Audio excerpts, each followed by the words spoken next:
account is kind of your middle ground. In the sense it totally belongs in the safe category, we'll talk about it, but it actually gets gains.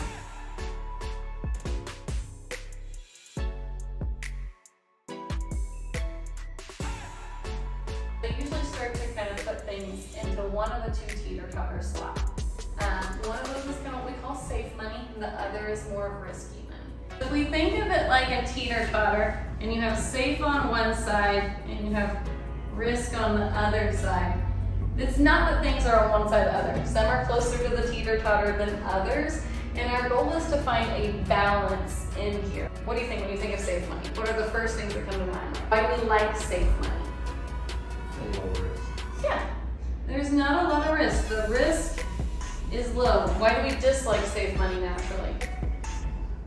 It's slow to grow. Yeah, we naturally think the gains are also low. And why do we naturally like risk?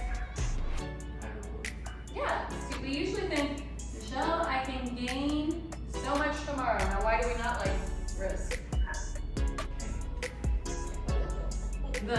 The loss can be equally high, correlated, but they're not causational. So one does not equal the other. Just because its risk is low does not mean the gains are low.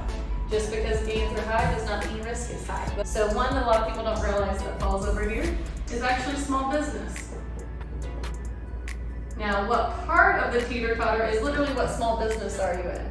Are we something that has a low startup cost, low overhead or thing? We might be sitting here versus we're gonna go open a bar and restaurant in Bricktown where it's gonna cost a lot and it's big competition, everything, and food spoils in 2 days. So like there's different risks within just a small business.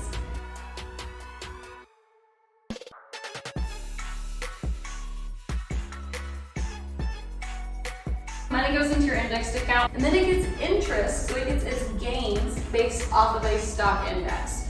And so we're going to say the first year the S&P goes up 10%. What they do is they come over your bucket and they go, you get interest based off of the stock index you chose, so you get to go up 10%. So our little bucket gets 10%.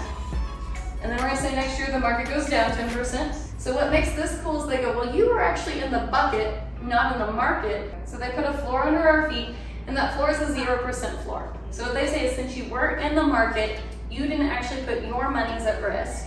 So we're not going to take anything from you. Now let's say the next year it bounces back up and it goes up 13%. So what makes it not too good to be true? If there's a floor under our feet, what is there probably above our head? Yeah. And so for this example, we're going to say it's 10%, which means they come over and they give our bucket 10%. So we gave up a little bit of upside to not have downside.